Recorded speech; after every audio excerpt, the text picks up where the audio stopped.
అందరూ హృదయపూర్వక ఉన్నారండి. దావీదు గారు రాసినటువంటి కీర్తన గ్రంథం 26వ కీర్తన చదువుతున్నారండి.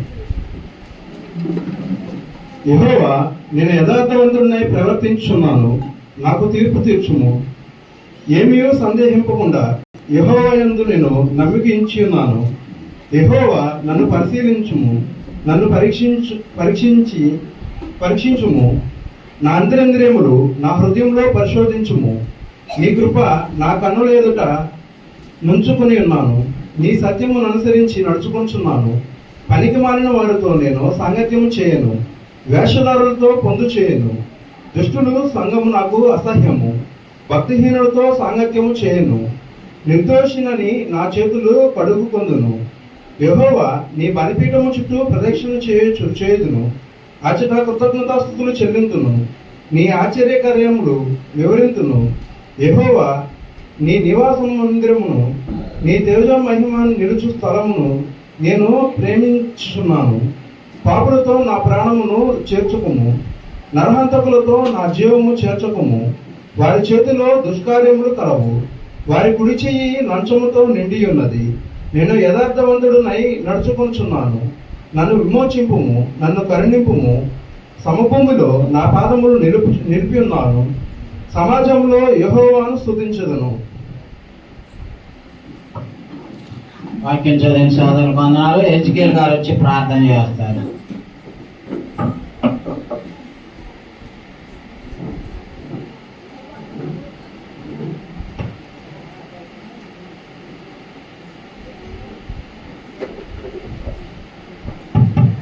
చేస్తున్నాను. కృప పరిశుద్ధాత్మ అయ్యా ఎప్పటివరకు ఆయన సన్నిధిలో చక్కని పాటలు పాడుకుని అయినా భయపరుచుకున్నాం. ఆయన చక్కని స్వరాలు ఇచ్చి అయినా మరి దేవుని భయపరుచుకున్నటువంటి గొప్ప పాటలు ఆయన పాడుకున్నాం. స్తోత్రములు అయినా ముఖ్యంగా గత వారం నుంచి వారం మమ్మల్ని కాచి కాపాడిన దేవుడా అయ్యా, ఇప్పుడు మాకు కావాల్సిన ఆత్మీయ ఆహారం ఆయన దైవజనులు ఇచ్చేవని, మరి ఇంకొన్ని రావాల్సిన బిడ్డలు ఆయన మనందరికీ ఉత్తరాలు సహాయం చేయమని, మరి వాక్యం ద్వారా ఆయన మాతో మాట్లాడిన ఆయన వాక్యం ద్వారా సరి చేసుకునేటువంటి గొప్ప వాక్యాన్ని మాకు దయచేయండి. దైవజనుల ప్రత్యేక జ్ఞాపకం చేసుకున్న ఆయన వారం అంతా ఆయన మీ సేవలో ఆయన వాడబడిన బిడ్డను ఆయన ప్రత్యేక జ్ఞాపకం చేసుకోండి. మరి ముఖ్యంగా ఆయన ఇంకేం రావాల్సిన బిడ్డ ప్రత్యేక జ్ఞాపకం చేసుకొని త్వరగా రావడానికి సహాయం చేయమని, అన్ని విషయాల్లో ఆయన మీరే మాకు తోడమని ప్రభుత్వాన్ని ఆర్పించమని యేసుక్రీస్తు నామములో మాట్లాడబోతండి. మీ అందరికి వందనాలండి. దయచేసి వందనాలు చెప్పుకోవాలి. ప్రభుత్వం మీరందరూ పక్క వాళ్ళు అందరూ వందనాలు.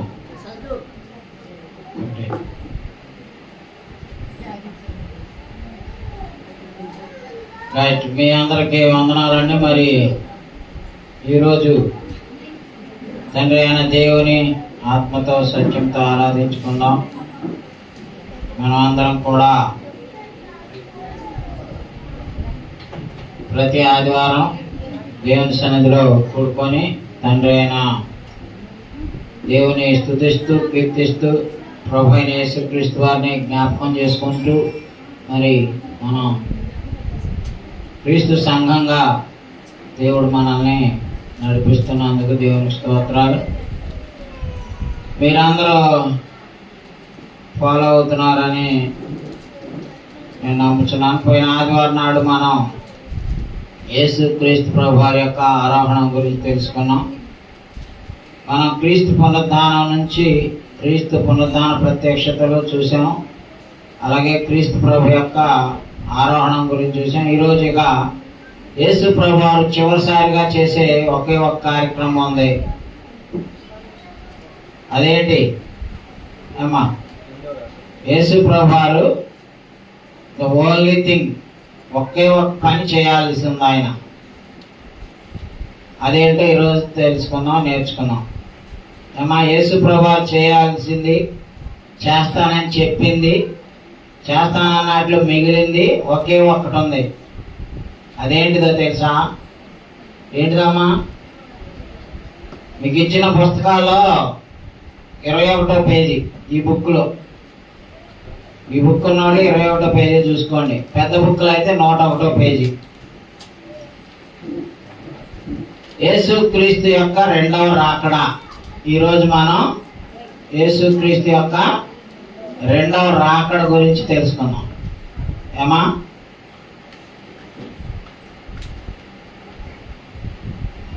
ఏం తెలుసుకోబోతున్నాం ఇవాళ అంటే ఆల్రెడీ ఒకసారి వచ్చారా లేదా? వచ్చారు కాబట్టి మనం ఆయన సంఘం అయ్యాం, బాప్తిసాలు పొందాం, ఆయన సంఘం అయ్యాము, ఆయన రక్తంలో కడగబడ్డాం, ఆయన బిడ్డలం అయ్యాం. సో ఒకసారి వచ్చారు. ఒకసారి వచ్చింది దేనికి అయ్యా? ఒకసారి వచ్చింది దేనికి? రక్షించడానికి. మరి ఈసారి వచ్చేది దేనికో తెలుసా? శిక్షించడానికి ప్లస్ మనకి పరలోకాన్ని ఇవ్వడానికి. తీర్పు తీర్చుతారు, ఆయన నమ్మిన బిడ్డలకి నిత్య జీవం ఇస్తారు. ఎంత చెప్పినా మారు మనసు లేకుండా, బాప్తిసాలు పొందకుండా, మా క్రైస్తవ ఆరాధనా విధానం చేయకుండా ఉన్న వాళ్ళకి అప్పుడు క్షమాపణ ఉండదు. క్షమాపణ ఇప్పుడే దొరుకుద్ది. యేసు ప్రభువారు దాదాపుగా 2000 సంవత్సరాల క్రితం భూలోకానికి వచ్చారు. మరి 33.5 సంవత్సరాలు భూమి మీద మానవుడిగా జీవించారు. దేవుడే మానవుడిగా వచ్చారు. మనిషి రూపం ధరించాలంటే స్త్రీ గర్భంలోనే అది సాధ్యం. శరీరానికి అవయవాలు అన్నీ కూడా దేవుడు ఏర్పాటు చేసేది తల్లి గర్భంలోనేనండి. సో దేవుడుగా ఉన్న క్రీస్తు ప్రభువారు మానవుడిగా అవతరించడానికి పరిశుద్ధాత్మ వలన గర్భవతి అయ్యేలాగున కన్యామరియని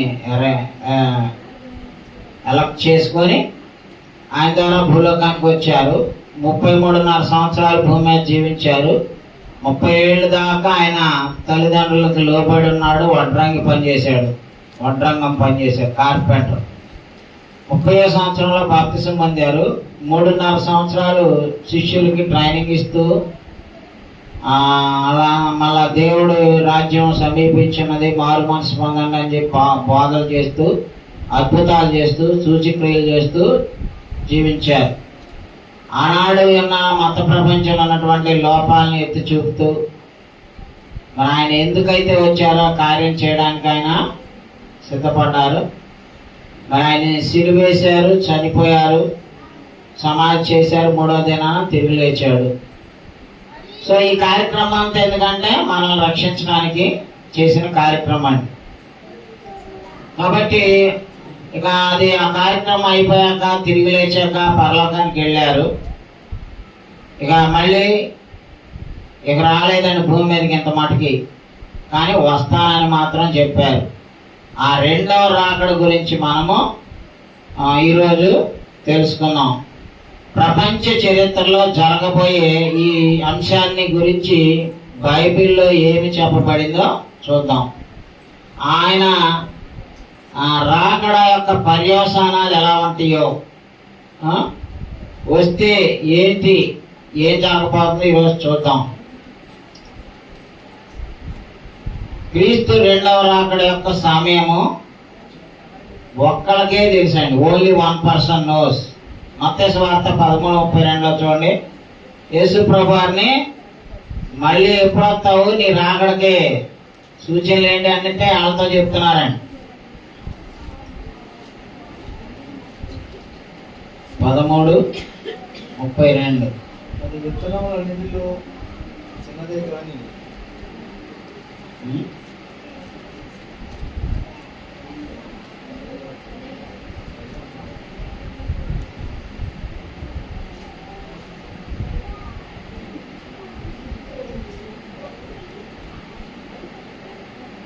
ఆ 24 అది రాసుకోండి. అక్కడ ప్రింటింగ్ మిస్టేక్ అనుకుంటా.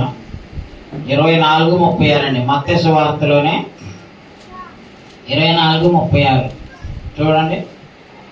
అయితే ఆ దినమును గూర్చి, ఆ గడియను గూర్చి తండ్రి మాత్రమే ఎరుగును గాని ఏ మనుషుడైనను పరలోకమందలి దూతలైనను కుమారుడైనను ఎరుగరు. నోవాహు దినములు ఎలాగుండెనో మనిషి కుమారుని రాకడేను అలాగే ఉండును. అంటే యేసు ప్రభువారు ఎప్పుడు వస్తారు అనేది ఓన్లీ తండ్రికి మాత్రమే తెలుసండి. ఎందుకంటే ఆయన భూమికి అంతం వచ్చిందని ఆయన అనుకోవాలి, అప్పుడు యేసు ప్రభువారు వచ్చేస్తారు రెండో రాకడకి. మా అపోస్తల కార్యంలో 1:7 కూడా చూడండి. కాబట్టి వారు కుడి వచ్చినప్పుడు, ప్రభువా ఈ కాలం ముందు ఇశ్రాయేలునకు రాజ్యమును మరలా అనుగ్రహించదవా అని ఆయనను అడగగా, ఆయన కాలములను సమయములను తండ్రి తన స్వాధీనమందుంచుకొని ఉన్నాడు, వాటిని తెలుసుకొనుట మీ పని కాదు. అది కాలాలని సమయాల్ని, ఈ లోకం యొక్క ఎండింగ్ ని, ఈ యుగాల ఎండ్ కాదు చేసేది ఒక రహస్యంగా దేవుడు ఇచ్చాడు. సో ఫలానా డేట్ వస్తాడు, రెండో రాకడ వస్తుంది అని చెప్పేటటువంటి డేట్లు చాలా మంది ఫిక్స్ చేశారు. మత్స్యాకుల అయ్యగారులు అమ్మగారు తెలుసా, దర్శనాలు కానీ యేసు ప్రభువారు 1880లో వస్తాడని అమెరికాలో కొంతమంది ప్రవచించారు, ఇంత మటుకు రాలేదు. సో యేసు ప్రభువారు ఇవాళైనా రావచ్చు, 1000 ఏళ్ళ తర్వాత అయినా రావచ్చు. సో అది మన చేతిలో లేదు, మన ఇష్టం కాదు. అలా ఆయన నాకే తెలియదు అంటున్నాడు. ఈ శిష్యుడు అడుగుతుంటే అలాగే చెప్తున్నాడు, నాకే తెలియదు ఆ విషయం, ఎందుకంటే ఆయన భూమి మీద ఉన్నాడు కదా, పరలోకంలో ఉన్నాడు. ఇప్పుడు ఆయన మీరు మీ పని కాదయా ఇప్పుడు ఏం జరిగేది అనేది మీరు టయాలను తెలుసుకోవడానికి చూడమాకండి, వాటిని తెలుసుకోవడం మన పని కాదండి. ద్వితీయోపదేశకాండం 29:29 ఏముందో చూడండి. ఎందుకంటే రహస్యాలు దేవునికే చెల్లును, ఆ రహస్యాలని శోధించే పని మనది కాదు, వాటి జోలికి మనం వెళ్ళక్కర్లా. మనకు ఆయన చెప్పిన దాన్ని బట్టి భయభక్తులు కలిగి భక్తి చేసుకుంటే అంతే చాలండి. ఇంకా అంతకు మించిని మనం ఆలోచించడం కూడా మన పని కాదని దేవుడు చెప్తున్నాడండి. అదే రహస్యములు మన దేవుడైన యెహోవాకు చెందును. అయితే మనం ఈ ధర్మశాస్త్ర వాక్యములన్నింటినీ అనుసరించి నడుచుకున్నట్లు బయలుపరచబడినవి ఎల్లప్పుడూ మనవి అని చెప్పుదు. అది రహస్యాలు ఎవరికి చెందుతాయి? దేవుడికే చెందుతాయి. ఇప్పుడు మనకి బైబిల్లో ఉన్నాయి, బైబిల్లో ఏం చెప్పారు అవి మాత్రం మనకు చెందుతాయి. వాటిని బట్టి దేవుడు ఏం చెప్తుంది మనం నడుచుకోవటమేనండి. క్రీస్తు ప్రభు యొక్క రెండవ రాకడ 24:37 చూడండి. నిన్న చదివిన చక్రం నుంచి కంటిన్యూ చేయండి. అయ్యా యేసు ప్రభు ఏం చెప్తున్నారు? నోవాహు జల ప్రళయం గురించి చెప్పారు. అలాగే ఇంకో 2 విషయాలు ఆయన పోల్చి చెప్పడం. ఇక్కడ మనం చూస్తాం 37 నుంచి చదవండి. 24:37. మనుష్య కుమారుడు రాకడయును అలాగే ఉండును. జల ప్రళయమునకు మొదటి దినములలో నోవాహు ఓడలోనికి వెళ్ళిన దినం వరకు, నోవాహు ఓడలోనికి వెళ్ళిన దినం వరకు వారు తినుచు త్రాగుచు పెండ్లి చేసుకొనుచు పెండ్లికిచ్చుచు నుండి, అది పెండ్లి చేసుకొనుచు పెండ్లికిచ్చుచు నుండి జల ప్రళయం వచ్చి అందరినీ కొట్టుకొని పోవు వరకు ఎరుగకపోయి, అలాగుననే మనుష్య కుమారుని రాకడ ఉండును అంటున్నాడు. ఆ రాకడ సమయంలో ఇంకా కొన్ని విషయాలు చెప్పారు. 40-41 కూడా చదవండి. ఆ కాలంలో ఇద్దరు పొలములో ఉందరు, ఒకడు తీసుకుని పోబడును, ఒకడు విడిచిపెట్టబడును. ఇద్దరు స్త్రీలు తిరగలి విసురుచుందురు, ఒకటి తీసుకొని పోబడును, ఒకటి విడిచిపెట్టబడును. కావున ఏ దినమున మీ ప్రభు వచ్చునో మీకు తెలియదు కనుక మెలకువగా ఉండుడి. అదండి యేసు ప్రభువారు రెండవ రాకడ ఎప్పుడు వస్తుందో తెలియదు. అందుకని ఆయన ఎప్పుడు వచ్చినా సరే ప్రిపేర్డ్ గా ఉండటం మాత్రమే మన బాధ్యత. అవునా కదా? మరి ప్రిపేర్ అవుతున్నావా? ప్రిపేర్ అవ్వకపోతే ఏంటి మన పరిస్థితి? అయ్యా యేసు ప్రభువారు వస్తున్నారు కదా, ఈజ్ కమింగ్ అగైన్. రెండవసారి రానున్నారు, వస్తున్నారు, వస్తానన్నారు. But time is uncertain. ఎప్పుడు వస్తారో తెలియదు. మనం చచ్చిపోయేది తెలియదు, యేసుప్రభువారు వచ్చేది కూడా మనకి తెలియదు. కాబట్టి ఏం చేయాలన్నాడండి యేసుప్రభువారు? కావున ఏ దినమున మీ ప్రభు వచ్చునో మీకు తెలియదు కనుక మెలకువగా ఉండుడి. ఏ జామున దొంగ వచ్చునో ఇంటి యజమానునికి తెలిసి ఉండిన యెడల అతడు మెలకువగా ఉండి తన ఇంటికి కన్నము వేయనీయడని మీరు ఎరుగుదురు. అదిగోండి 44 వచ్చిలో ఇంకొక హెచ్చరిక ఇస్తున్నాడండి. అది మీరు అనుకోనని గడియలో మనుష్య కుమారుడు వచ్చును గనుకనే మీరును సిద్ధముగా ఉండడి అన్నాడండి. ఏమా మనం ఏం చేయాలి? సిద్ధంగా ఉండాలి. సిద్ధంగా ఉండడం అంటే బాప్తిజం పొందడం ఒకటే కాదండి. బాప్తిజం పొందాక కూడా మనలో ఉన్న దుర్గుణాలని, దురాశల్ని, లోక సంబంధమైన వాటిని వదులుకొని ప్రిపేర్ అవ్వాలండి. అర్థమైందా?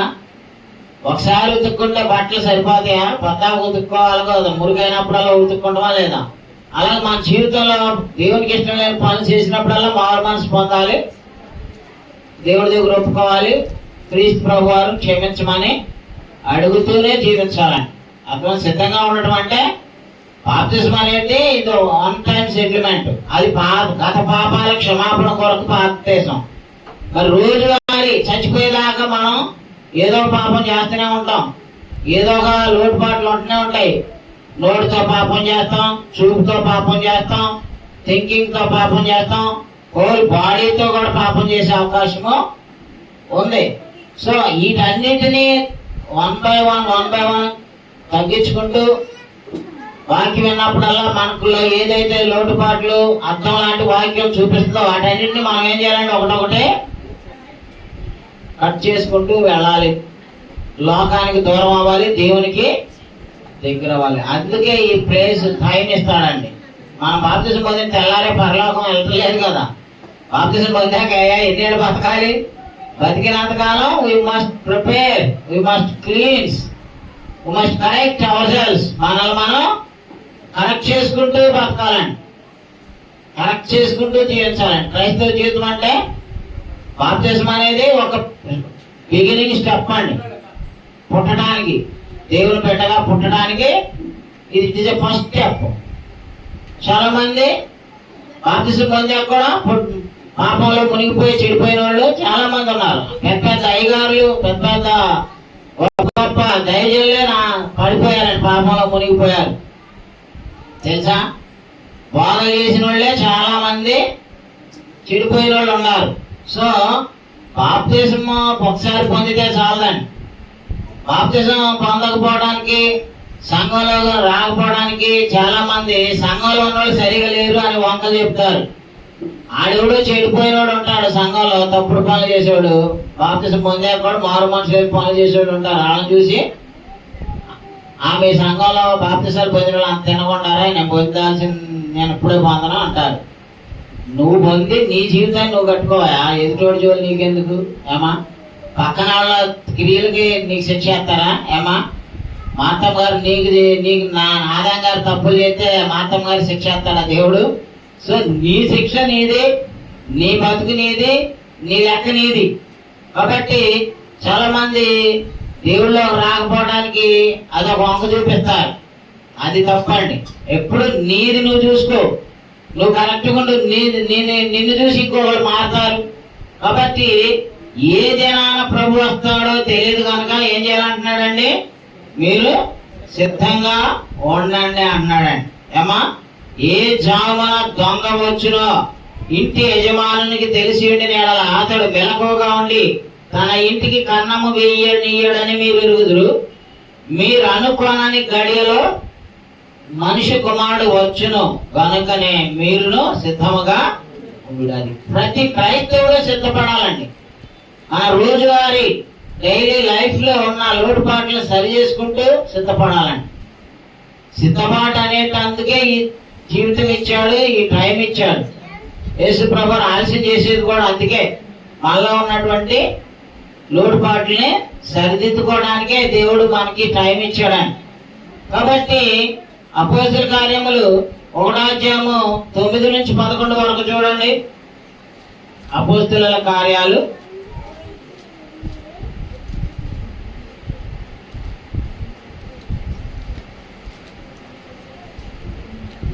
యేసు ప్రభు వారు వెళ్ళారు, మళ్ళీ వస్తారు, అది ఎలా ఉంటుందో చెప్తున్నాడు. ఈ మాటలు చెప్పి వారు చూచుచుండగా ఆయన ఆరోహణమాయెను. అప్పుడు వారి కన్నులకు కనపడకుండా ఒక మేఘము ఆయనను కొనిపోయెను. ఆయన వెళ్ళుచుండగా వారు ఆకాశం వైపు తేరి చూచుచుండిరి. ఇదిగో తెల్లని వస్త్రములు ధరించుకుని 2 మనుషులు వారి యొక్క నిలిచి, గలిలయ మనుషులారా, మీరెందుకు నిలిచి ఆకాశం వైపు చూచుచున్నారు? మీ యొద్ద నుండి పరలోకమునకు చేర్చుకొనబడిన ఈ యేసే ఏ రీతిగా పరలోకమునకు వెళ్ళడం మీరు చూచితురో ఆ రీతిగానే ఆయన తిరిగి వచ్చునని వారితో చెప్పారు. అదే యేసు ప్రభు వారు ఎలాగైతే వెళ్ళారో, మేఘాల మీద వెళ్ళారు కదా, అలాగే మేఘాల మీద మళ్ళీ భూమి మీదకి రారండి. మధ్యాకాశంలోకి మనల్ని తీసుకెళ్తాడు. మేఘాల మీద మధ్యాకాశంలో తీర్పు జరిగింది. ప్రకటన గ్రంథం 1వ అధ్యాయం 7వ వచనం చూడండి. ఇప్పుడు యేసు ప్రభు రెండవ రాకడ ఎంత స్పష్టంగా, ఎంత జెన్యూన్గా ఉంటుందో చెప్తున్నాడండి. ఇదిగో అదిగోండి, ఆయన మేఘాల మీద ఆరోహణమై వస్తున్నాడు, వచ్చుచున్నాడు. అదండి, ప్రతి నేత్రము ఆయన చూచును, ఆయన పొడిచిన వారిని చూచెదరు, భూజనులందరూ ఆయనను చూచి రొమ్ము కొట్టుకొందరు. అవును, ఆమేన్. ఎవరెవరు చూస్తారన్నాడు? అప్పుడప్పుడు కొంతమంది అయ్యగారు స్పెషల్ గా వచ్చి నాకు కనపడడం అని చెప్తారు, చూసారా? అది తప్పండి, ఇదే కరెక్ట్. రెండో రాకడలో ఆయనకి పైకి వెళ్ళారు, మళ్ళీ రోజు ఆలకేళ్ళకి వచ్చి కనపడటానికి రాట్లా, ఎవరికి కనపడక్కర్లా, చూడక్కర్లా. బైబిల్ ఇచ్చాడు, దీని ప్రకారంగా వెళ్తే చాలు, దీని ప్రకారంగా జీవిస్తే చాలు. ఇది బోధించుకోమన్నది అందుకేగా. సంఘము అపోస్తుల బోధలు ఎదిగిందా? రోజు యేసు ప్రభువు వచ్చి వాళ్ళకి కనపడి అది చెప్పి ఇది చెప్పి వెళ్ళాడా? అజయ్ ఇచ్చే అని చెప్పి వెళ్ళాడా? ఆ ఊరేళ్ళు ఈ ఊరేళ్ళు అని చెప్పలా. సంఘానికి అపోస్తులను అప్పచెప్పాడు, అపోస్తులకి సంఘాన్ని అప్పచెప్పారు. సో అపోస్తులు బాధ చేశారు, అది రాశారు. ఇప్పుడున్న వాళ్ళకి ఈ బాధ చెప్పుకుంటూ బతకడమే. క్రైస్తవులు ఏం చేయాలి? క్రైస్తవులు అవ్వాలంటే ఏం చేయాలి? క్రైస్తవ జీవితాన్ని ఎలా కొనసాగించాలి? అన్ని బైబిల్లో ఉన్నాయి. సో ఇక ఒకసారి యేసు ప్రభువు వచ్చినప్పుడు అది only not limited to 1 or 2. ఒకళ్ళకో ఇద్దరికో దేవుడు నాకు రాత్రి కనపడ్డాడు, వచ్చాడు, పోయాడు అంటలా. ఆయన ఎలా వస్తాడో చెప్తున్నాడు. ఇదిగో ఆయన మేఘారూఢుడై వచ్చుచున్నాడు, ప్రతి నేత్రము ఆయనను చూచును, ఆయనను పొడిచిన వారిని చూచెదరు, భూజనులు అందరూ ఆయనను చూచి రొమ్ము కొట్టుకొందరు. అవును, ఆమేన్. ఎంతమంది చూస్తారంటండి? ప్రతి నేత్రం అంటే ప్రతి నేత్రాలు ఉన్న ప్రతి వాళ్ళు చూస్తారు. ఆయన పొడిచిన వాళ్ళు కూడా ఆయన్ని చూస్తారు. ఏది 2000 సంవత్సరాల నాడు వీటితో పొడిచిన వాళ్ళు, సిలువ మేకులు వేసి కొట్టిన వాళ్ళు కూడా ఇక ఒక్కసారి అందరికీ భూజనులు అందరూ అంటాను, భూజనులు అందరూ చూడాలంట.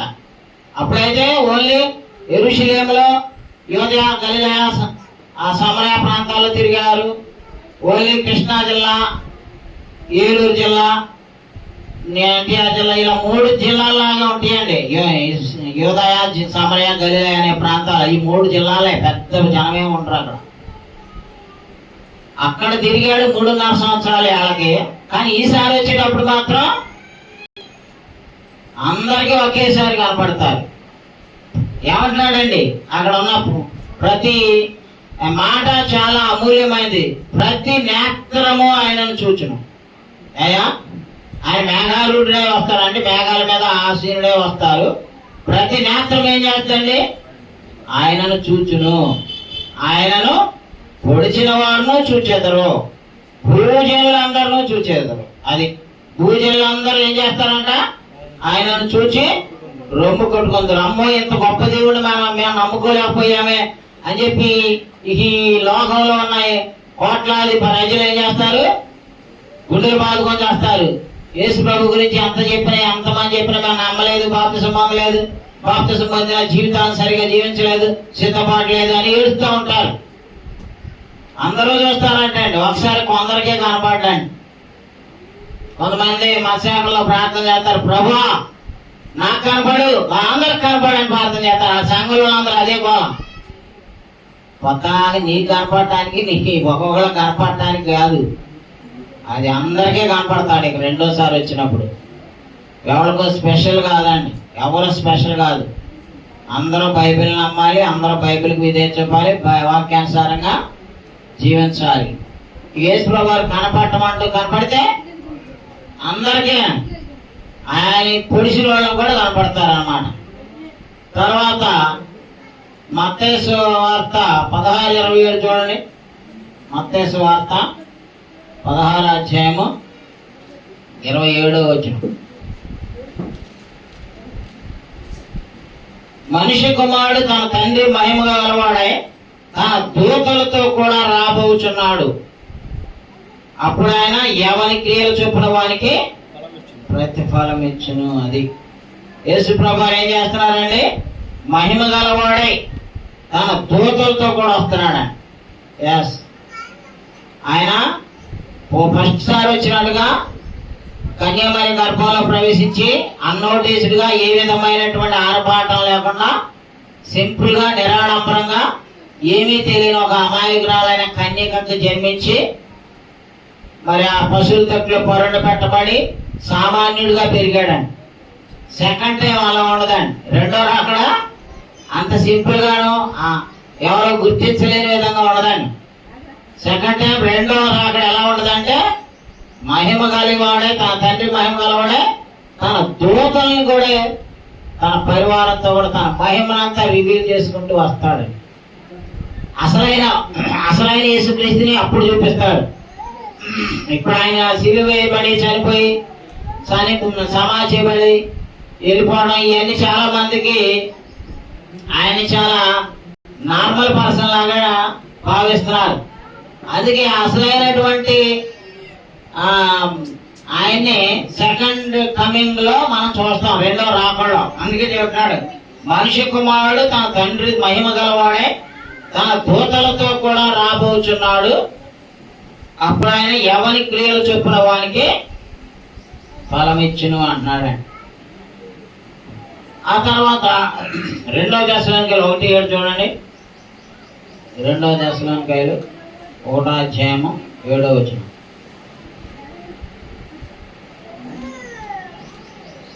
అక్కడ అయితే ఆయన వచ్చినప్పుడు ఏం చేయబోతున్నాడో కూడా చెప్తున్నాడు. ఆయన సంబంధమైన బంధం ఇప్పటికీ క్రియ చేస్తున్నది కానీ ఇదివరకు అడ్డగించున్నవాడు మధ్య నుండి తీసివేయబడే వారికి అడ్డగించున్నాడు. ఆ దినమన చదవండి 2 దశలోనికాయలు 1:7. ప్రభు అయిన యేసు తన ప్రభావమును కనపరచు దూతలతో కూడా లోకం నుండి అగ్ని జ్వాలలో ప్రత్యక్షం. అదే ఎలా వస్తారంటే ఆయన ఇందాక మేఘారూఢుడే వస్తాడన్నాడు, ఇప్పుడు ఎలా వస్తాడన్నాడు? అగ్ని జ్వాలలో ప్రత్యక్షం అవుతాడంట. అగ్ని జ్వాలలో దూతలతో కూడా పరలోకం నుండి వస్తాడంట. అయ్యా అగ్ని జ్వాలలు అంటాడు. ఇప్పుడు ఆ ఇరాన్ అమెరికా యుద్ధం జరుగుతుంది కదా, వాళ్ళు బాంబులు వేస్తే నౌకలు షిప్పులు తగలబడిపోతాయి కదా. వాళ్ళు ఒక అగ్ని ఒక దాన్ని తగలబెట్టాలంటే కొన్ని 100 కోట్లు ఖర్చు పెట్టి బాంబులు వేస్తారండి. మనకి ఆయిల్ వచ్చే షిప్పులు కూడా తగలబెట్టారండి ఇరాన్ వాళ్ళు. అందుకే మనకి ఇప్పుడు ఆయిల్ దొరక్క నానా కష్టాలు, గ్యాస్ ఇవన్నీ వచ్చేసినాయి కదా. యేసు ప్రభువు అయితే అగ్ని జ్వాలలో ప్రత్యక్షం అవుతారు. ప్రభు అయిన యేసు తన ప్రభావమును కనపరచు దూతలతో కూడా పరలోకము నుండి అగ్ని జ్వాలలలో ప్రత్యక్షమై దేవుని నెరుగని వారికి, మన ప్రభు అయిన యేసు సువార్తకు లోబడని వారికి అదండి. ఎవరికి శిక్ష అండి? దేవుని ఎరగని వాళ్ళకి, సువార్తకి లోపడని వాళ్ళకి. సువార్తకు లోపడటం అంటే ఏంటి? లోపడకపోవడం అంటే ఏంటి? ఏమా సువార్తకు లోపడటం అంటే ఏంటి? యేసు ప్రభువు చెప్పారు, సర్వలోకానికి వెళ్ళండి, నేను మనుషులందరూ పాపక్షమాపణ కొరకు రక్తం చిందించి చనిపోయి లేచానని చెప్పండి. నమ్మి బాప్తిజం పొందిన వాడికి రక్షింపడతాడు, నమ్మని వారికి అది విధేయత చూపిన వారికి ఏమో రక్షణ. అవిధేయులకి విధేయత చూపని వారికి అంటే నమ్మి బాప్తిజం పొందని వారికి మారు మనసు పొందని వారికి ఏమిస్తాడంటే ఆయన శ్రమ పొందుచున్న మీకు ప్రభు అయిన యేసు సువార్తకు లోబడని వారికి ప్రతిదండం చేస్తాడంట. ప్రతిదండం చేయనప్పుడు మిమ్మల్ని శ్రమపరచు వారికి శ్రమయు, శ్రమ పొందుచున్న మీకు మాతో కూడా విశ్రాంతియు అనుగ్రహించిన దేవునికి న్యాయమే. కాబట్టి యేసు ప్రభు రెండవ రాకడ నార్మల్గా ఉండదండి. మనం చూడలేనంత, భరించలేనంత బాధాకరంగా ఉంటుంది, ఘోరంగా ఉంటుందండి. ఏది సువార్తకు లోబడిన వాళ్ళకి, మారు మనసు పొందిన వాళ్ళకి, లోకానుసారంగా జీవించే వాళ్ళకే భయంకరంగా ఉంటుందండి. అదే సిద్ధపడి మారు మనసు పొంది బాప్తిసం పొంది వాక్యానుసారంగా జీవించే వారికి హ్యాపీగా ఉంటుందండి. దేవుడు పరలోకం ఇస్తాడు, నిత్య జీవం ఇస్తాడు. అలాగే మొదటి దశలోనికాయలు 4:16 కూడా చూడండి.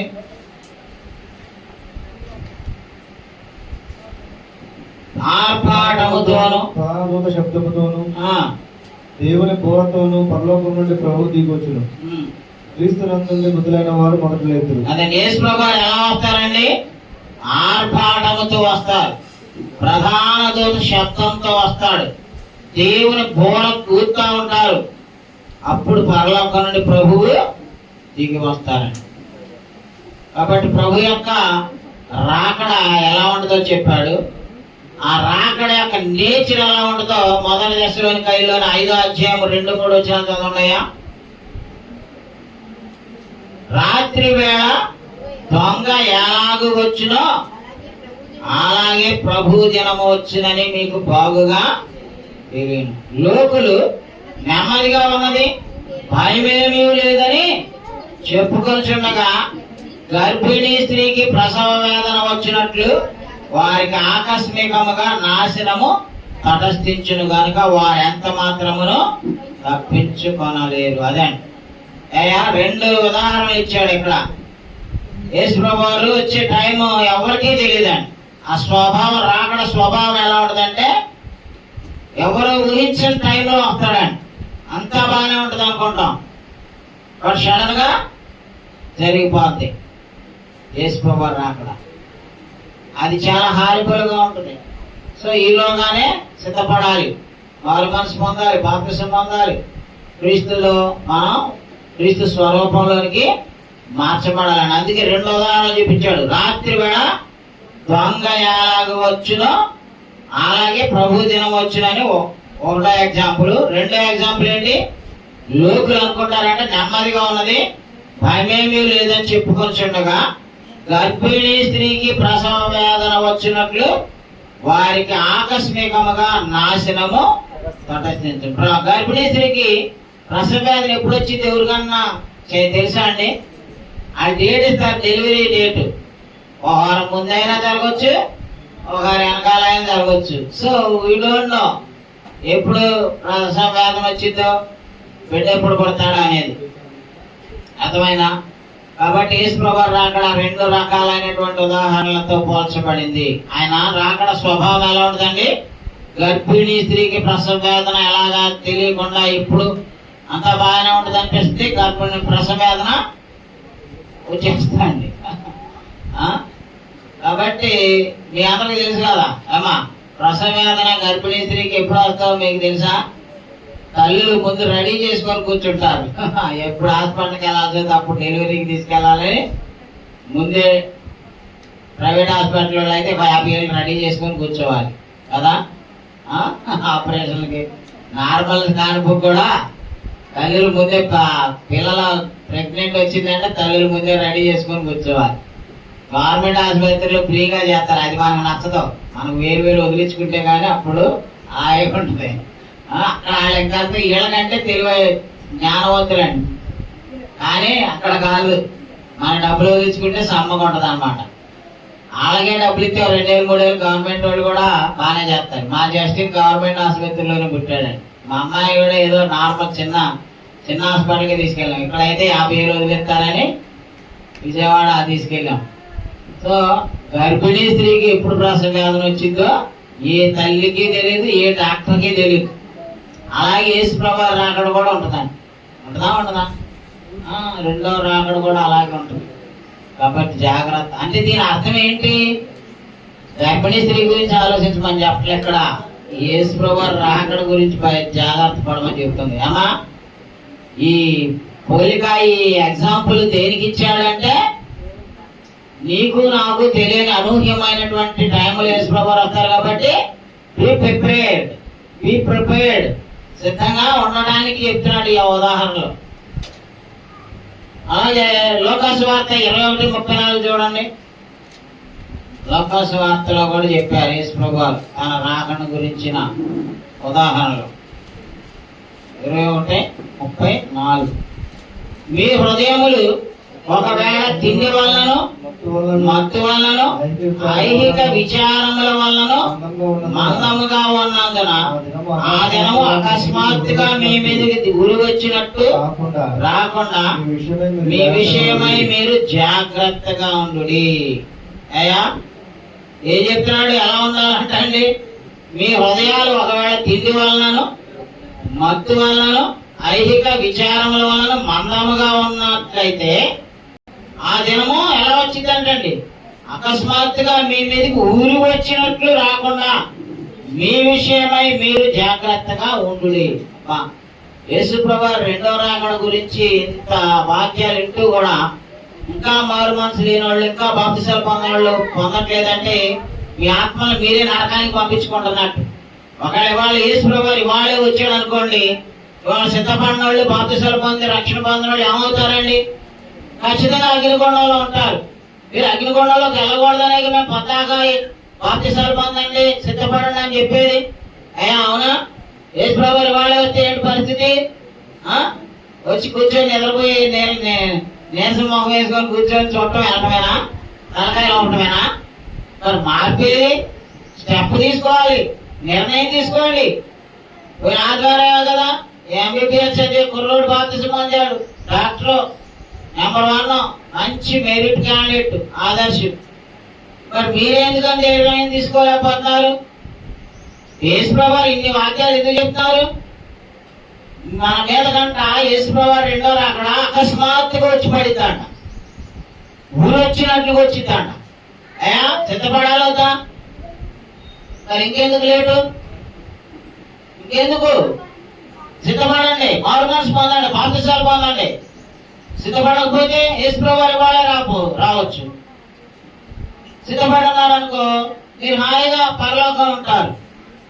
యేసు ప్రభు రక్తం ఎదురు చూస్తుంది అక్కడ నేను కడగడానికి, నీ పాప పురుగంతా అడగడానికే కాదు యేసు ప్రభు రక్తం చిందించింది. అయ్యా కాబట్టి ఏం చెప్తున్నాడు?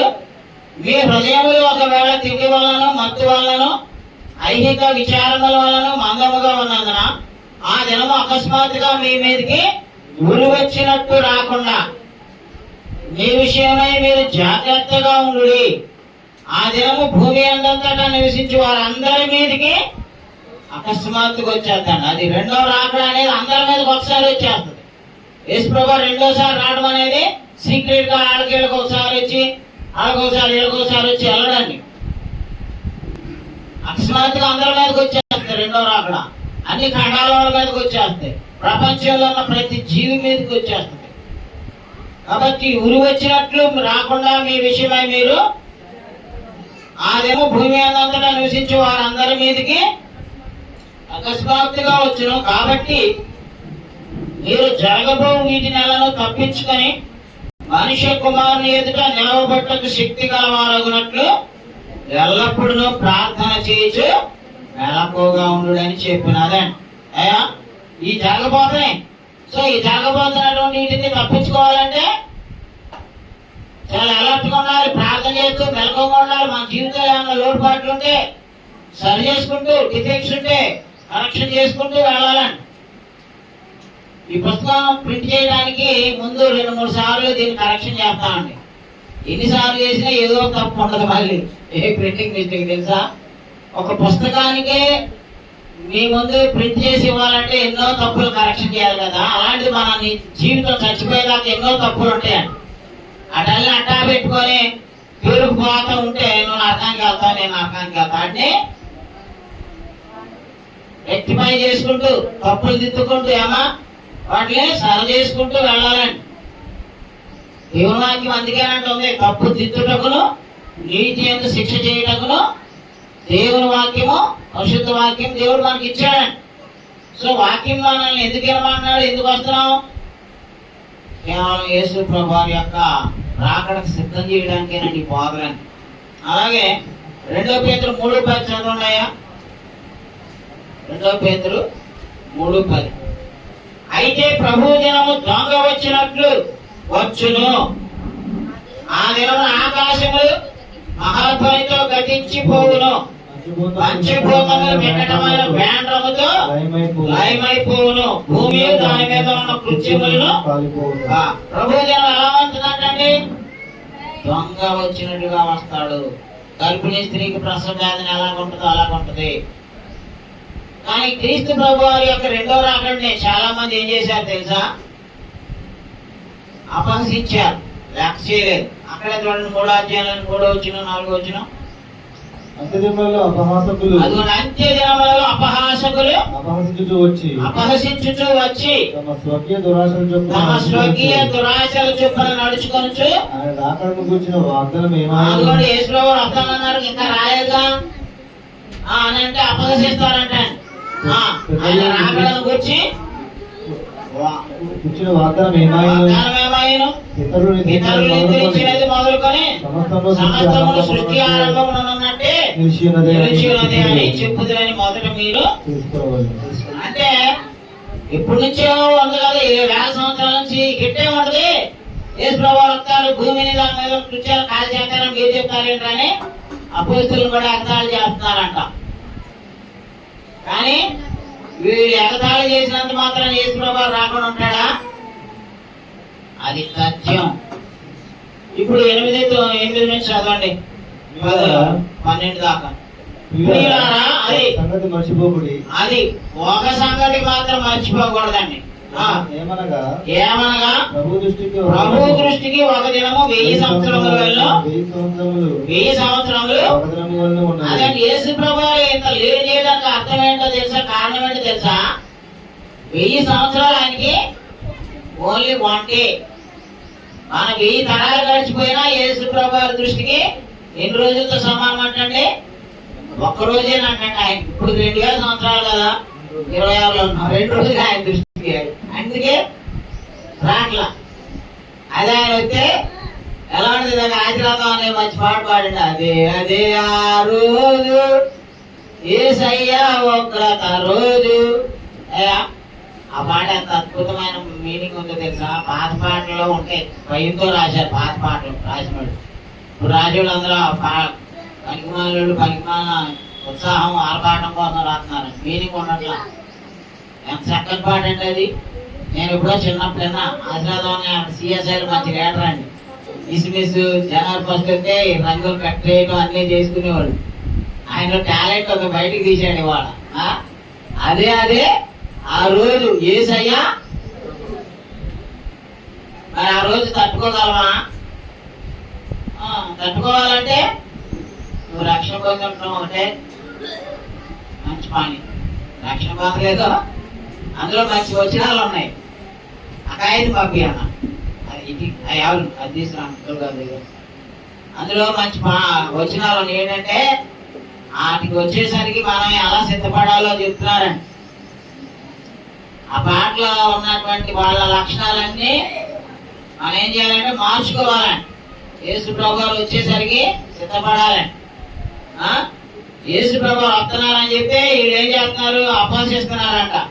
కొందరు ఆలస్యమని ఎంచుకున్నట్లు ప్రభువు తన వాగ్దానమును గురించి ఆలస్యం చేయవాడు కాడు. కానీ అదిగోండి యేసు ప్రభువు రాకపోవడానికి 2000 సంవత్సరాలైన కారణం ఏంటో చెప్తున్నాడండి. ఎవడును నశింపవలని అందరూ మారు మనసు పొందవాలని కోరుచు మీ ఎడల దీర్ఘశాంతం గలవాడి అన్నాడు. అదండి యేసు ప్రభువు ఎందుకు వస్తున్నాడండి? అందరూ మారు మనసు పొందాలని వస్తున్నాడు. ఇందులో ఒక పరిస్థితి చరణం ఉందండి. వ్యభిచారులు ఏడ్చే రోజు, మోసగాండ్రు మసలే రోజు, అబద్ధికులు అరిచే రోజు, దొంగలంతా దొర్లే రోజు. ఆ రోజు శ్రమ నుండి తప్పించే నాదుడు లేడు. అదే అదే ఆ రోజు, యేసయ్య ఉగ్రత రోజు. ఏమా ఆ రోజు ఎలా ఉంటుందో చెప్తున్నాడండి. అందరూ ఈ పనులు చేసేవాళ్ళు అందరూ ఏడుతారు, నరకం వెళ్తారు, అగ్నిగుండం పాలవుతారు. పిల్ల జాడ తల్లికి లేదు, తల్లి జాడ పిల్లకు లేదు. చెట్టుకొకరై పుట్టకొక్కరై అనాథలయరచే రోజు. ఇలా జరుగుతుంది. అదే అదే ఆ రోజు యేసు ప్రభు రెండో రాకడ అలా ఉంటది. మరి అలాంటప్పుడు ఏం చేయాలి? మారు మనసు పొందాలి, సిద్ధపడాలి. అందుకే ప్రత్యేక గారు పాట పాడుతూ ఉంటాడు, ప్రభు యేసు రాకడ సమీపించే ఇప్పుడే, సిద్ధపడు మా సోదరుడా, సిద్ధపడు మా సోదరుడా. ఏమా యేసు ప్రభు వచ్చే రోజు రెడీలో ఉంది. రెండో రాకడ ఆలస్యం అవుతుంది అంటే ఇంకా మారు మనసు పొందిన వాళ్ళు మారు మనసు పొందాలని, బాప్తిసాలు పొందాలి బాప్తిసాలు పొందాలని, బాప్తిసం పొందిన మారు మనసు లేని మారు మనసు పొందాలని. మారు మనసు అనేది daily process, it's lifetime process. చచ్చిపోయేదాకా మారు మనసు పొందుతూనే బతకాలని, సరి చేసుకుంటూనే బతకాలని. అందుకే మనకు ఆయుషిస్తున్నాడు అమ్మా. తర్వాత ఇవన్నీ అయితే ప్రభు జనం దొంగ వచ్చినట్లు వచ్చిన ఆ జనం ఆకాశములు మహాధ్వనితో గతించిపోను, పంచభూతములు వెంకటమైన వేండ్రముతో లయమైపోను, భూమి దాని మీద ఉన్న కృత్యములను కాలిపోను. భూమి కాలిపోతుంట, దాని మీద ఉన్న కట్టడాలన్నీ కాలిపోతాయంట. నువ్వు 1000 కోట్లు పెట్టి కట్టుకో, 1,00,000 కోట్లు పెట్టి కట్టుకో, అయ్యా 50,000 కోట్లు పెట్టి కట్టుకున్నట్ట ఒక మహానుభావుడు ఇల్లు. అందులో అర్థం 50 లక్షలు అంట. ఓన్లీ అర్థమే. మన సిబిఎన్ గారు 50 లక్షలు అర్థం అంట. ఏది బాత్రూమ్ లో అర్థం 50 లక్షలు అంట. అంత కట్టుకుని అన్ని ఉంటాయా? రెండో రాకల్లో మొత్తం ఏమైపోతాయి? కాలిపోతాయి అంట. ఇవన్నీ ఇట్లు లయమైపోయినవి కనుక ఆకాశములు రౌలుకొని లయమైపోయినట్టు, పంచభూతములు మహావేంద్రముతో కరిగిపోయినట్టు, దేవుని దిన ప్రాకడ కొరకు కనిపెట్టచ్చు, దానిని ఆశతో అపేక్షించచ్చు. అది మనకు ఒకటి చెప్తున్నాడండి. ఇలాగా చెప్పి మనకు ఒక వార్నింగ్ ఇస్తున్నాడు పేతురు గారు. మీరు పరిశుద్ధమైన ప్రార్థనగతులు. అది మనం ఎలా బ్రతకాలండి? రెండో రాకడ కొరకు సిద్ధపాటంటే పరిశుద్ధమైన ప్రవర్తనతోను, భక్తితోను ఎంతో జాగ్రత్త గలవారై ఉంటారు. అదే మనం ఎలా బతకాలి మరి? ఆయన రెండవ రాకడ కొరకు కనిపెట్టచ్చు, దేవుని దిన రాకడ కొరకు కనిపెట్టచ్చు, దానిని ఆశతో అపేక్షించు. అబ్బా రావాలి యేసయ్య, నువ్వు రా రా అని పిలవాలండి. ప్రతిరోజు యేసు ప్రభువా నువ్వు వచ్చేయమని అడగాలి. ప్రభువైన యేసు రండయ్యా. దేవుని దిన రాకడ కొరకు మనం ఎదురు చూడాలంట, అపేక్షించాలంట. ఆ అపేక్షలో అలాగా ఆయన రమ్మంటున్నామంటే మనం సిద్ధపడాలి. పెళ్లి కొడుకు కోసం పెళ్లి కూతురు ఎలాగైతే సిద్ధపడి ఎదురు చూస్తూ ఉంటుందో,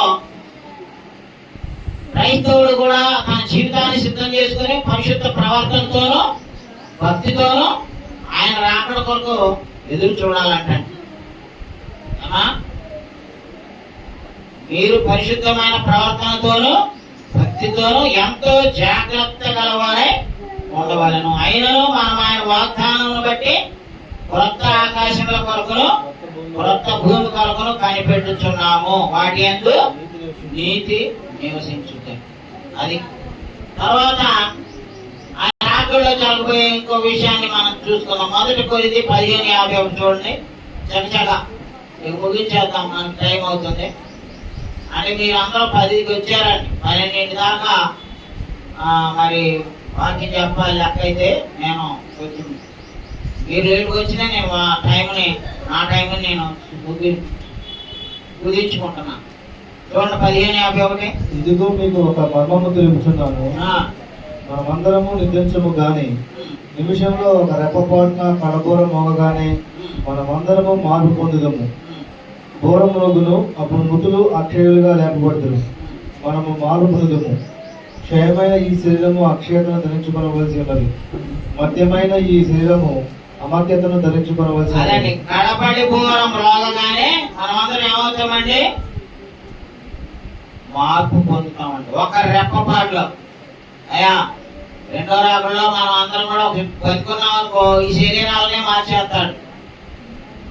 కడపటి పూరా రోగగానే కను రెప్పపాటున మారుదుగా.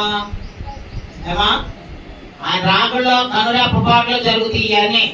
ఇది ట్వింక్లింగ్ ఆఫ్ ఎన్ ఐ అంటాడంటే ఒక కన్ను తెరిచే లోపల అంతా అయిపోతుంది, మార్చేస్తాడు. కడపడి పూరం రోగంగానే మనం మార్చేస్తాడు. అందుకని మనం సిద్ధపడి ఉండడం మన బాధ్యత అండి. 2 తిమోతి 4:1 చూడండి. 2 తిమోతి 4:1 దేవుని ఎదుటను సజీవులకును మృతులకును తీర్పు తీర్చు క్రీస్తు యేసు ఎదుటను. ఆయన ప్రత్యక్షత తోడు, ఆయన రాజ్యము తోడు నేను ఆనబెట్టి చెప్తుందేమనగా. అది యేసు ప్రభువారు ఎలా ఉంటారండి? సజీవులకును మృతులకును తీర్పు తీర్చే క్రీస్తు యేసుగా ఉంటాడండి. అప్పుడు సిలువ వేయబడిన క్రీస్తుగా కాదు, లోక పాపములు మోసుకొని పోవడానికి వదిలిపబడిన గొర్రె పిల్లగా రావట్లేదండి. ఈస్ కమింగ్ యాజ్ జడ్జ్, తీర్పు తీర్చేవాడుగా వస్తున్నాడండి. న్యాయమూర్తిగా సింహాసనం మీద కూర్చొని తీర్పు తీర్చుతాడండి.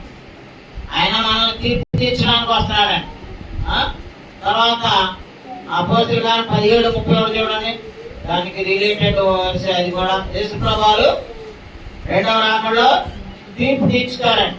మరి అప్పుడు మనం మన జీవితాల్లో ఉన్నటువంటి లోటుపాట్లు సరిదిద్దుకొని బతుకుదామండి. ఎందుకనగా నియమించిన మనుషుల చేత నీతి అనుసరించి భూలోకములకు తీర్పు తెచ్చబోయేది ఒక దినమును నిర్ణయించి ఉన్నారు.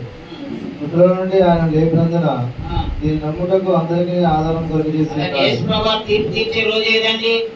రెండవ రాకడ సమయంలో. కాబట్టి ఆయన రక్షింపబడిన వారి కొరకు ఆయన ఏం చేస్తారు? యోహాను 14:3 ఆయన వచ్చి మనల్ని తనతో కూడా ఉండడానికి ఏం చేస్తారమ్మా? తీసుకెళ్తారు. రక్షింపబడిన మనకి కూడా వాగ్దానం చేశాడు. పెద్దగా ఈ పత్రాలు చదివించేవాళ్ళు. 2 తిమోతి 4:8 చూడండి. ఇక మీదట నా కొరకు నీతి కిరీటం ఉంచబడినది. ఆ దినమందు నీతిగా న్యాయాధిపతి అయిన ప్రభు అది నాకు మాత్రమే కాకుండా తన ప్రత్యక్షతను అపేక్షించు వారికి అందరికీ అనుగ్రహించాడు. ఈ నీతి కిరీటము ఇవన్నీ ఎవరికి ఉంటుందండి? యేసు ప్రభు రెండో రాకడలో నీతిగా న్యాయాధిపతి అయిన ప్రభు ఎవరికి ఇస్తారంటండి? మంచి పోరాటం పోరాడిన వాళ్ళకి, విశ్వాసాన్ని కాపాడుకొనుటలో పరుగు కడముట్టించుకున్నాడు. మన పరుగు దేనికి? ఆస్తులు సంపాదించడానికా? ఐశ్వర్యం కోసమా? వెండి బంగారాల కోసమా? ధనధాన్యాల కోసమా? లేకపోతే అందసందాల కోసమా? వీటి కోసం అయితే వేస్తుంది. ఏ కిరీటం దేవుడు ఇవ్వడానికి? దేవుడు ఎవరికి ఇస్తాడంటే విశ్వాసాన్ని కాపాడుకున్న వాళ్ళకి ఇస్తాడండి. మరణం వరకు నమ్మకంగా ఉండకు, నేను నీకు జీవ కిరీటం ఇస్తాను అన్నాడండి యేసు ప్రభువారు. రక్షింపబడిన వారికి ఇచ్చేదాన్ని. 1 పేతురు 5:4 కూడా చూడండి. 1 పేతురు 5:4 ప్రధాన కాపరి ప్రత్యక్షమైనప్పుడు మీరు వాడబారని మహిమ కిరీటము పొందుదురు అన్నాడు. అయ్యా మనం ఏం పొందుతాం? ప్రభువారు వచ్చినప్పుడు వాడబారని మహిమ కిరీటము పొందుతాం. సో ఈ కిరీటాలు ఎవరినండి? రక్షింపబడి వాక్యానుసారంగా జీవించిన వాళ్ళ కోసం యేసు ప్రభువారు ఇస్తారు. మరి మారు మనసు లేని వాళ్ళ కోసం, క్రైస్తవ జీవితాన్ని జీవించకుండా, క్రైస్తవులు అవ్వకుండా, అంటే క్రీస్తు సంఘ సభ్యులు అవ్వకుండా, నమ్మి బాప్తిసం పొందకుండా ఉండే వాళ్ళకు ఉండేటటువంటి ఏంటో చూసి ముగిద్దాం. మత్తయి సువార్త 25:41. మత్తయి సువార్త 25:41. మత్తయి సువార్త 25:41. అప్పుడు ఆయన ఎడమవైపున ఉండు వారిని చూసి, అప్పుడు ఆయన ఎడమ వైపున ఉండు వారిని చూచి శపింపబడిన వారారా, నన్ను విడిచి అపవాదికి వారి దూతలకును సిద్ధపరచబడిన నిత్యాగ్నిలోనికి పోవుడని. ఎక్కడ పంపిస్తాడు? దేవుని వాక్యం విని మారు మనసు పొంది బాప్తిసం పొందకుండా వాక్యానుసారంగా జీవించకుండా ఉండే వాళ్ళందరినీ ఏం చేస్తాడంటమ్మా? అపవాదికి వాడి దోదలు సిద్ధపరిచాడంట నిత్యాగ్ని. ఆ నిత్యాగ్నిలో వాడు ఒక్కడే పాటు ఇష్టం లేక ఆడితో పాటు కోట్ల మందిని తీసుకెళ్తాడు. అందులోనే ఎక్కువ మంది ఉంటారు. యేసు ప్రభువుతో సంతోషంగా నిత్య జీవంలో ప్రవేశించే వాళ్ళు చాలా తక్కువ మంది ఉంటామండి. ఈవెన్ మనందరిలో కూడా ఎంతమంది ఉంటామో తెలియదు. ఎందుకంటే మీ వ్యక్తిగత జీవితాల్లో ఉన్న లోటుపాట్లు నాకు తెలుసా? మీరు అసలు విశ్వాసులో కాదు, విశ్వాసం ఉందో లేదో, పైకి భక్తి కలవారే ఉండి భక్తి దేవుని వాక్య శక్తి తెలియని వాళ్ళకి నరకమే కదా. నేను మీ ముందు బాగా బోధ చేయొచ్చు, బట్ నా లైఫ్ నీకు తెలియదు కదా. నాలో విశ్వాసం ఉందో లేదు, నేను వేస్తానేమో, సరైనటువంటి భక్తి చేయట్లేదేమో, లేకపోతే నా జీవితం ఏదైనా డార్క్ స్టేట్స్ ఉన్నాయేమో మీకు తెలుసా? నేను పరలోకం వెళ్ళాలన్నా, నువ్వు పరలోకం వెళ్ళాలన్నా ఇదిగో సిద్ధపడితేనేనండి. దేవుడి దగ్గర మనం సిద్ధపడాలండి, మనం మార్పు చెందాలండి, అప్పుడే పరలోకం అండి. అందుకే అంటున్నాడు, చెప్పింపబడిన వారులారా నన్ను విడిచి అపవాదికి వారి దూతలకు సిద్ధపరచబడిన నిత్యాగ్నిలోనికి పోవుడు అన్నాడు. 46వ వచనంలో కూడా ఏం చెప్తున్నాడు? వీరు నిత్య శిక్షకును నీతిమంతులు నిత్య జీవమునకును పోవుదురాది. మరి ఏంటి? ఎక్కడుందాం? రెండో రావడానికి సిద్ధపడదామా వద్దా? మారు మనసు పొందండి, బాప్తిసాలు పొందండి. బాప్తిసాలు పొందిన మారు మనసు లేని వాళ్ళు ఉన్నారు. నీవు నేను కూడా మారు మనసు పొందాలి. మనలో ఉన్న ఈ చదివాం కదా లిస్టు, అవన్నీ ఏమైనా ఉంటే మనలో దిద్దుకోవాలి. అందుకే టైం ఇస్తున్నాడు. నిశ్చయంగా ఆలోచన చేస్తున్నారని దాని అర్థం మీకు మీరు మేలు పొందాలని, మీరు బాప్తిసాలు పొందాలని, మీరు మారు మనసు పొందాలని, రక్షింపడాలని, తోడుపడ్డాలు ఉంటే సరిదిద్దుకొని సిద్ధపడాలని. అలాగా సిద్ధపడదాం. థ్యాంక్ యూ, వందనాలు. ప్రేమరాజు యేసు ప్రభు మళ్ళీ వస్తాడు, ప్రియమైన తన సంఘమును తీసుకుపోతాడు. గగనములోన మేఘాల పైన, గగనములోన మేఘాల పైన త్వరగా త్వరగా వస్తాడు. ప్రేమరాజు యేసు ప్రభు మళ్ళీ వస్తాడు. చంద్రుని మించిన అందము కలిగి, సూర్యుని మించిన కాంతిని కలిగి, కూర్పున పుట్టి పడమర మెరిసే, కూర్పున పుట్టి పడమర మెరిసే మెరుపులాగానే వస్తాడు, మెరుపులాగానే వస్తాడు. ప్రేమరాజు యేసు ప్రభు మళ్ళీ వస్తాడు, ప్రియమైన తన సంఘమును తీసుకుపోతాడు. ప్రియమైన తన సంఘమును తీసుకుపోతాడు.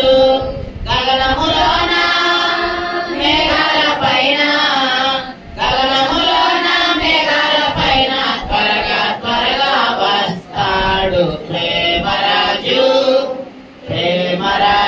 యేసు ప్రభు మళ్ళీ వస్తాడు. అది ఈరోజు నేర్చుకున్న అంశం. సిద్ధపడమని చెప్తాను, సిద్ధపడతాం. థ్యాంక్ యూ, వందనాలు. God bless.